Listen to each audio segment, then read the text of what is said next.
Millennials are having huge problems with housing right now, but before we jump into that, make sure you hit the subscribe button to stay on top of all the latest Huntsville, Alabama real estate news.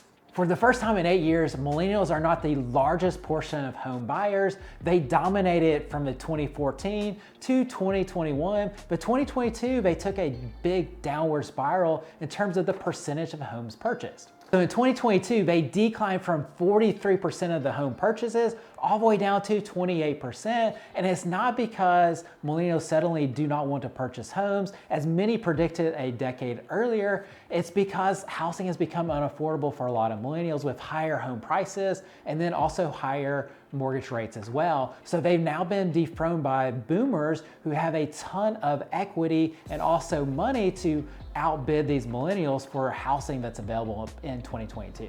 So the boomer population increased from 29% all the way up to a whopping 39%. And the reason for that, once again, is because they have more equity and wealth to outbid these millennial first-time homebuyers.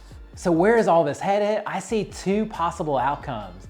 Outcome number one is what a lot of people are predicting, this renter nation status, where a lot of millennials get locked into apartment complexes where rent is continuing to increase and they're not able to save up fast enough. The rent is increasing so much, but they're not able to save faster than the rent increases to ultimately be able to save up for that first down payment, which would potentially lock them in as a lifetime renter and keep them from building wealth. As we know, homeowners have a 40x net worth versus renters, $5,600 versus about $255,000 for homeowners. So here's the potential second outcome that I see, and the interesting thing is it involves boomers. So boomers have replaced millennials as the largest buying segment. Boomers have a ton of wealth right now, and as boomers begin to pass down their homes and other assets to millennials could hit bank. A lot of these millennials could not only be buying their first home, but they could also be buying their second home and the sports car all at once as well. So I was having a conversation with a millennial today, and here's the advice that I gave them. You've got to purchase a home. Even if interest rate is stretching you a little bit, find a way to make it work.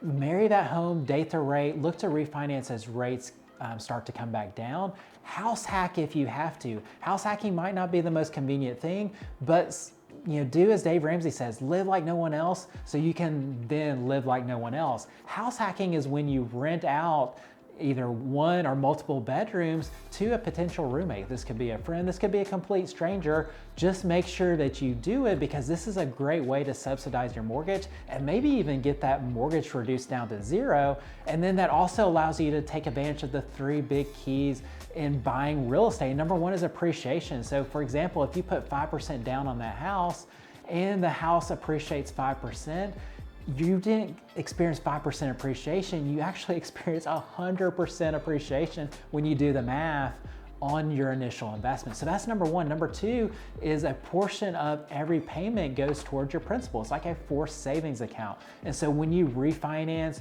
or sell the home, you get to collect that money back. And then over 15 or 30 years, depending on your mortgage type, your mortgage is completely paid off and so you have this free and clear asset. Number three is tax advantages. Talk to your CPA, talk to your accountant, but a lot of millennials aren't aware of all the tax advantages and tax savings that come with buying a home.